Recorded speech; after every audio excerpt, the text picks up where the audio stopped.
আসসালামু আলাইকুম রহমতুল্লাহ বারাকাত। ইনশাআল্লাহ আজকে 9 তারিখ, আগামী 2 দিন পর 12 তারিখে বাংলাদেশে নির্বাচন হবে, জাতীয় নির্বাচন, 13তম জাতীয় নির্বাচন। তো গুরুত্বপূর্ণ কয়টা কথা বলবো। আপনি যদি মুসলমান হয়ে থাকেন, আমার কথাগুলো যারা শুনতেছেন, আপনি যদি মুসলমান হয়ে থাকেন, আপনি অবশ্যই মুসলমানকে নির্বাচিত করবেন, মুনাফিককে নয়। আপনি যদি মুনাফিক হয়ে থাকেন, আপনি মুনাফিকদেরকে নির্বাচিত করবেন। আমার মূল কথা হলো, যে দলগুলা স্বাধীনের পর থেকে আজ পর্যন্ত দেশ শাসন করেছে, কিন্তু দুর্নীতি, চাঁদাবাজি, যাবতীয় সিন্ডিকেট বন্ধ করে না, উল্টা এগুলোর সাথে প্রত্যক্ষভাবে জড়িত ছিল, তাদেরকে কীভাবে নির্বাচিত করা যায় দ্বিতীয়বার, পুনরায়, দ্বিতীয়বার নয় পুনরায় তাদেরকে কীভাবে নির্বাচিত করা যায়? কোনো অবস্থাতে নয়। তাদেরকে যারাই নির্বাচিত করবে তারাই মুনাফিক, নাস্তিক, তারাই দুর্নীতি, চাঁদাবাজি, সিন্ডিকেটের সাথে জড়িত, তারাই দুর্নীতি, চাঁদাবাজি, সিন্ডিকেট এগুলো বন্ধ না হোক, এটা চায় না। যারা চায় না বাংলাদেশ থেকে দুর্নীতি, চাঁদাবাজি, সিন্ডিকেট, যাবতীয় সিন্ডিকেট নির্মূল হোক মূল থেকে কখনো, তারাই পুনরায় পুরোনো দলগুলোকে নির্বাচিত করার চেষ্টা করবে। নাউজুবিল্লাহ। অ্যাজ এ মুসলমান, একজন মুসলমান হিসাবে আমাদের কাদেরকে, যেহেতু বাংলাদেশের 90% মুসলমান নামধারী আদম সন্তান, মুসলমান মা বাবার ঘরে জন্ম নেওয়া আদম সন্তান, মুসলমান বলতেছি না আমি। মুসলমানের ঘরে জন্ম নিলে মুসলমান হয় না, মুসলমান নাম নিয়ে জন্ম নিলে মুসলমান হয় না, মুসলমান বানানো লাগে, বনা লাগে। তো ওইদিকে যাব না আমি। আমার কথা হলো নির্বাচন নিয়ে। আপনি যদি একদিন, যে দল স্বাধীনের পর থেকে এই পর্যন্ত নিজের খেয়ে পরে, নিজের পকেটে টাকা খরচ করে, দেশের জন্য, দশের জন্য কাজ করে যাইতেছে, কথা বলে যাইতেছে, মানুষের ন্যায্য অধিকার প্রতিষ্ঠা করার জন্য, মানুষের মৌলিক চাহিদা পূরণের জন্য, সহজলভ্য করার জন্য কাজ করে যাইতেছে, কথা বলে যাইতেছে, সমাজসেবা করে যাইতেছে, নিজের টাকা খরচ করে, তাদেরকে, সেই দলকে আমাদের একবার, কমপক্ষে একবার নির্বাচিত করা উচিত। আমাদের ইমানি দায়িত্ব এটা। একবার সুযোগ করে দেওয়া উচিত তাদেরকে। তারা স্বাধীনের পর থেকে এ পর্যন্ত যে কাজগুলো করে গেছে, এগুলোকে তারা কি আসলে কি দুনিয়ার লোভে করতেছে না আখিরাতে লোভে করতেছে, এটা তো আমাদের জাস্টিফাই করার দরকার। আমাদের ইমানি দায়িত্ব এটা। তারা কি অন্য দলগুলোর মতো হবে নির্বাচিত ক্ষমতা আসলে, নাকি তারা একটু ব্যতিক্রম হয়? এটা তো আমাদের দেখা জরুরি। এটা সুযোগ জরুরি, এবং সুযোগ তো এবার আসছে। স্বাধীনের পর থেকে এ পর্যন্ত আর আসে না। বিগত 17 বছর তো মানুষের ভোটাধিকার খণ্ড করা হয়েছে, জব্দ করা হয়েছিল। তো যাই হোক, আমাদেরকে অবশ্যই, আমরা যদি মুসলমান হয়ে থাকি, আমরা যদি দেশপ্রেম, আমাদের মধ্যেও যদি দেশপ্রেম থেকে থাকে, আমরা যদি চাই বাংলাদেশ থেকে দুর্নীতি, চাঁদাবাজি, যাবতীয় সিন্ডিকেট, চুরি, ডাকাতি, হত্যা, ধর্ষণ এগুলো বন্ধ হোক, তাহলে অবশ্যই আমাদেরকে ইনশাআল্লাহ বাংলাদেশ জামাতে ইসলামকে ক্ষমতা আনতে হবে। অন্য কোনো বিকল্প রাস্তা নাই বাংলাদেশের জন্য। অ্যাজ এ মুসলমান আমি এই কথাটাই বলতেছি আমি, এবং কি আমাদের হাঁ ভোটে ভোট দিতে হবে ইনশাআল্লাহ। তো আপনি যদি মুসলমান হয়ে থাকেন, আপনি যদি মুনাফিক হয়ে থাকেন, আপনার জন্য আমার কোনো ওয়াজ নাই। আপনি যদি মুসলমান হয়ে থাকেন, আপনার মধ্যে যদি কোনো প্রকারের হারামখোরি না থাকে, তাহলে আপনি অবশ্যই বাংলা জামাত ইসলামকে ভোট দিবেন ইনশাআল্লাহ, নির্বাচিত করবেন ইনশাআল্লাহ। কারণ স্বাধীনের পর থেকে যত সরকার আসে গেছে, প্রত্যেক সরকার যাবতীয় চুরি, ডাকাতি, হত্যা, ধর্ষণ, দুর্নীতি, চাঁদাবাজি এবং যাবতীয় সিন্ডিকেটের সাথে প্রত্যক্ষভাবে জড়িত ছিল। এটা আমার অফেন্সেলেস ভাই। এটা আমার অফেন্সেলেস। আমি প্রমাণ করে দিব খোলা মাঠে। আমার মৃত্যু পর্যন্ত, আমার হায়াত, যতদিন আমার হায়াত আছে ততদিন আমি এটা সময় দিলাম আপনাদেরকে। এমন কোন মানুষ যদি আমার এই চ্যালেঞ্জ গ্রহণ করতে পারে,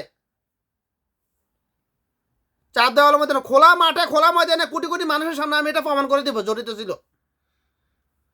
তো যারা স্বাধীনের পর থেকে এই পর্যন্ত এতবার নির্বাচিত হওয়ার পরেও যে দলগুলো জড়িত ছিল এগুলোর সাথে, তারা আগামীতে আরও বেশি জড়িত হবে। কারণ মানুষের মধ্যে মনুষ্যত্ববোধ দিন দিন কমতে আছে, মানুষের মধ্যে মুনাফিকি দিন দিন বাড়তে আছে। এটা বাড়বেই, এটা কমবে, মনুষ্যত্ববোধ কমবেই, মুনাফিকি বাড়বেই। কারণ কেয়ামত কখন গঠিত করবে আল্লাহ, এটা মুনাফিকদের কৃতকর্মের উপর নির্ভর করে বিশ্লেষণ করে আল্লাহ কেয়ামত গঠিত করবে, কাফেরদের নয়। এই জন্য এগুলো বাড়তেই থাকবে। তো সুতরাং আমরা যদি মুসলমান হয়ে থাকি, আমরা যদি প্র্যাকটিক্যাল মুসলমান হয়ে থাকি, অ্যাজ এ মুসলমান আমাদের অবশ্যই বাংলাদেশ জামাতে ইসলামকে ক্ষমতা আনতে হবে ইনশাল্লাহ। তো সময় আর বেশি নয়, সময় আর বেশি নয়, পরিশেষে অল্প কয়েকটা কথা, মূল কথাটা না বললে নয়। আবার আল্লাহ পাক ক্ষমতা সবাইকে দে। যারা সরকারকেও ক্ষমতা দে, পাবলিককেও ক্ষমতা দে, তবে পাবলিকের ক্ষমতা সবচেয়ে বেশি, সবচেয়ে পাওয়ারফুল। জনগণের ক্ষমতা একদিন, ভোটের দিন আপনি কি হারামখোরকে, দুর্নীতি, সাদাবাজি, সিন্ডিকেটকারী,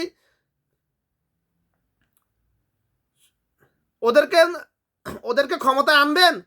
এটা আপনার হাতে। আপনি কি একজন ভালো মানুষদেরকে ক্ষমতায় আনবেন? ওটাও আপনার হাতে। তাহলে পাওয়ার কার? পাবলিকের।